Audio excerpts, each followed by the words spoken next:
Olá novamente, esse é o canal ASUS Brasil. Eu sou Oswaldo Júnior, especialista em produtos ASUS e responsável por treinamentos para distribuição de componentes ASUS em todo o país. Retomando nossas conversas sobre motherboards, hoje nós vamos falar sobre as placas H81MA e H81MC, que são as placas de entrada da ASUS para a plataforma de soquete 1150. Essas são as primeiras opções para processadores derivados da arquitetura de quarta geração da Intel, ok? É importante lembrar que quando nós falamos das placas básicas para processadores de terceira geração, essas placas são baseadas em chipset H61, né? Vocês lembram? Soquete 1155, H61. Quando nós partimos para a quarta geração, nós temos as placas básicas com chipset H81. Esse chipset, apesar de básico, é mais novo, ele traz uma série de tecnologias que não estão presentes nas placas com chipset H61, ok? Então, falando sobre esses modelos específicos, sobre a placa H81MA, essa é a mais sofisticada das duas, né, que tem um conjunto um pouco mais elaborado. Alguns pontos importantes que vale lembrar: essa placa tem duas portas USB 3, ela tem a pinagem para que se adicione mais 4 portas USB 2 que podem ser usadas como portas frontais, e na parte traseira da placa, além das duas portas USB 3, ela tem mais 4 portas USB 2. Então pode-se chegar a ter até 8 portas USB nessa placa-mãe, ok? Que mais? Ela tem duas portas SATA 3, duas portas de 6 gigabits e duas portas SATA 2 de 3 gigabits. Ela tem um slot PCI Express X16 2.0, por que não PCI Express 3.0? Essa é uma característica do chipset. Como esse é um chipset de entrada, como essa é uma placa básica, ela não disponibiliza o PCI Express 3.0, somente em placas baseadas em chipsets mais sofisticados, ok? O que mais? Essa placa tem um capricho que tipicamente nós encontramos em placas mais caras, em placas mais elaboradas da ASUS. É algo muito interessante. Ela conta com um conjunto de características chamado 5 Times Protection. O que é o 5 Times Protection? São 5 características que a ASUS adota na placa para entregar uma placa de melhor qualidade, uma placa mais caprichada, com uma construção melhor. Rapidamente, quais são os recursos que compõem o 5 Times Protection? São o regulador de voltagem digital, chamado DigiPlus VRM. Quando eu falo de regulador de voltagem digital, de repente isso soa muito técnico para alguns. Traduzindo isso, é só lembrarmos o seguinte: o regulador de voltagem é o componente na placa que dá energia para o processador. Inclusive o regulador digital dessa placa tem 3 mais 1 fases, 3 fases para o processador, uma fase para as memórias. Bom, traduzindo a questão do regulador digital, pensem na seguinte ideia: uma vez que os componentes que dão energia para o processador adotam um projeto digital, chega para o processador um sinal elétrico mais limpo, um sinal elétrico mais estável. Qual que é o benefício disso no uso, no dia a dia? A placa consome um pouco menos de energia, o resultado disso é que a placa aquece um pouco menos e certamente essa placa terá um tempo de vida útil maior em função disso. O regulador digital é um avanço muito bem-vindo. Geralmente nós encontrávamos isso até pouco tempo em placas mais sofisticadas, em placas mais caras. Mais recentemente a ASUS passou a disponibilizar esse detalhe também em algumas das placas de entrada. Nesse caso, o regulador digital é um dos itens do 5 Times Protection. Então, regulador digital, o que mais? Dentro desse conjunto, existe um fusível rearmável que protege as memórias contra curtos-circuitos ou, por exemplo, num cenário em que entre um pico de energia na placa-mãe, uma falha da rede, um raio, coisa do gênero. No momento em que esse pico de energia entra na placa, esse fusível desarma e não permite que as memórias sejam danificadas. Caso se cometa um erro de montagem, as memórias fiquem mal encaixadas e isso leve a um curto, também o fusível desarma e protege as memórias, não deixa que as memórias sejam danificadas. Então, regulador de voltagem, proteção para as memórias. Todos os capacitores dessa placa são capacitores sólidos, que têm um tempo de vida útil muito maior do que os capacitores tradicionais, suportam temperaturas de operação muito maiores. o espelho traseiro, aquela lâmina metálica que vai atrás do gabinete, nas placas que tem o 5x Protection, ele é construído de aço inoxidável e essa placa também tem proteção contra descarga eletrostática para proteger as portas atrás da placa. Inclusive, essa placa disponibiliza portas DVI e HDMI, não só para essas portas, mas também para a entrada de rede, para os conectores do áudio. Existem na placa uma série de circuitos atrás das portas que puxam uma eventual descarga eletrostática e não deixem que as portas queimem. Por exemplo, aquelas histórias que nós ouvimos de que alguém espetou um pendrive numa porta USB e por alguma razão a porta queimou. Muitas vezes o usuário não faz ideia do que aconteceu, mas foi uma descarga eletrostática que levou a isso. Essa placa tem proteção para que as portas não sejam danificadas nesse cenário, ok? Então esses são os itens que compõem o 5x Protection, é um capricho muito bem-vindo. O que mais que é importante lembrarmos aqui? Essa placa também tem pinagem para receber um componente chamado TPM. O TPM é o Trusted Platform Module, ou módulo de plataforma confiável. Esse é um chip fortemente voltado para questões de segurança. Aqui no Brasil, vende-se bastante placa-mãe com o TPM para bancos, instituições financeiras, governo procura muito isso em licitações. O que esse chip faz?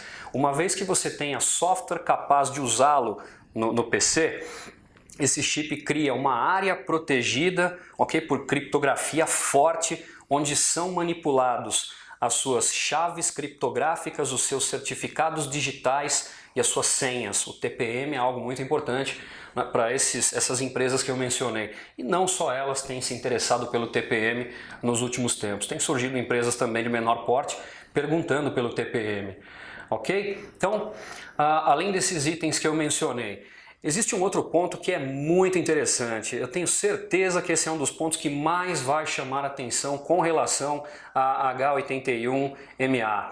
Essa placa faz parte de um grupo que oferece agora, né, a ASUS começou esse trabalho há pouco tempo, ela disponibilizou placas básicas que oferecem a possibilidade de overclock.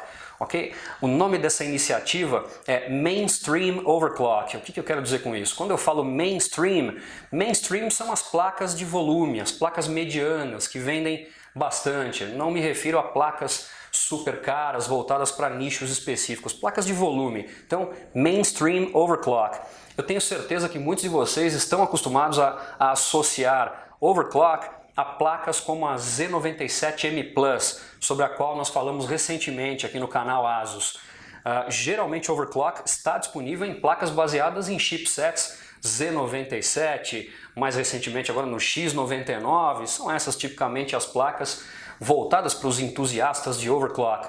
Porém, reparem, essa placa oferece a possibilidade de overclock somente alterando-se os multiplicadores do processador. Como ela é uma placa básica, ela não me dá recursos para alterar o base clock, a frequência base, aquele sinal BCLK lá no BIOS, por exemplo. Okay? Eu não altero a frequência base, que é uma coisa que existe nas placas Z, nas placas X99. Aqui eu só altero o multiplicador do processador. Ok, apesar de eu ter essa limitação, uma coisa que é muito impressionante, aqui no laboratório da ASUS, o Gilberto Takatsu, que é o nosso especialista, muito mais técnico, né, realmente de alto nível, ele teve a oportunidade de fazer um teste nessa placa com o processador Pentium G3258. Muito rapidamente, para quem não conhece o Pentium G3258, recomendo, pesquisem. É um processador que é possível comprar na ponta como consumidor final a menos de R$250 hoje. Ele é uma edição de aniversário do Pentium. A Intel chama ele de edição de 20 anos, né? Edição de aniversário de 20 anos do processador Pentium G3258. Ele é o único Pentium na história que tem os multiplicadores destravados. É possível fazer overclock com esse Pentium. Um conjunto barato, com por exemplo a H81MA e um Pentium G3258. Em laboratório, como eu disse, o Gilberto Takatsu foi capaz de levar esse processador a 4.6 GHz absolutamente estável, sem a necessidade de cooler de refrigeração líquida ou de coolers realmente ultra sofisticados. Obviamente usou-se um cooler a ar caprichado, um cooler preparado para processadores puxando correntes altas em overclock, dissipando muito calor, ok?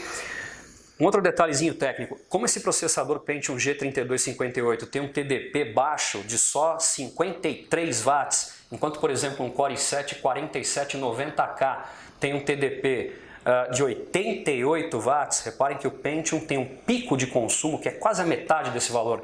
Foi possível levá-lo nessa placa, ok, a 4.6 GHz. Nós não recomendamos um overclock numa placa como essa com um Core i7 4790K.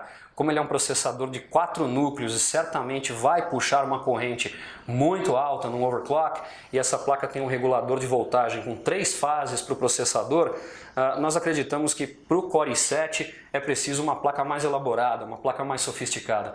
Porém, com o Pentium G3258 tenho certeza que os resultados vão surpreender muita gente, certo? Então essa é a H81MA. Passando para a H81MC.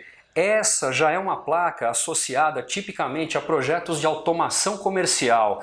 As placas têm características muito parecidas, mas essa tem algumas diferenças. Por exemplo, ela tem slot PCI clássico, ela disponibiliza o slot PCI. Ela já traz uma porta paralela e ela tem a pinagem, aquilo que nós chamamos de header, para receber uma porta serial. Então ela pode receber uma porta serial, ela tem o slot PCI e ela traz a porta paralela. Toda vez que nós encontramos essa tríade, imediatamente a placa é associada a projetos de automação comercial. Essa é uma placa que não conta com regulador de voltagem digital, ela é mais simples nesse aspecto, ok? O resultado disso é que fatalmente é uma placa que custa um pouco menos que uma H81MA. De resto, o mesmo número de portas da H81MA quando eu falo de portas SATA e porta USB. São duas USB 3 até 8 portas USB 2, duas SATAs de 6 gigabits, duas portas SATA 2 de 3 gigabits. Certo? Também o PCI Express X16 2.0 para adição de uma placa de vídeo, em ambos os casos. Vocês lembrem que a H81MA, além dessas características quanto a USB, SATA, PCI Express, ela tem o DVI, o HDMI, tem o 5x Protection e é uma placa melhor desenhada para essa questão do mainstream overclock, a possibilidade de se fazer overclock, por exemplo, com o Pentium G3258, que é o conjunto que eu realmente recomendo. Uma placa dessa, somada a esse Pentium, é um conjunto barato, não é nada que realmente custe muito caro, ok? Bom, pessoal, é isso. Eu agradeço mais uma vez. Novamente, peço que vocês se inscrevam no nosso canal, no canal ASUS Brasil, postem suas dúvidas, suas perguntas, lancem seus feedbacks, eles são muito bem-vindos. Nós retornamos em breve para conversarmos sobre outras placas, ok? Obrigado novamente e até breve.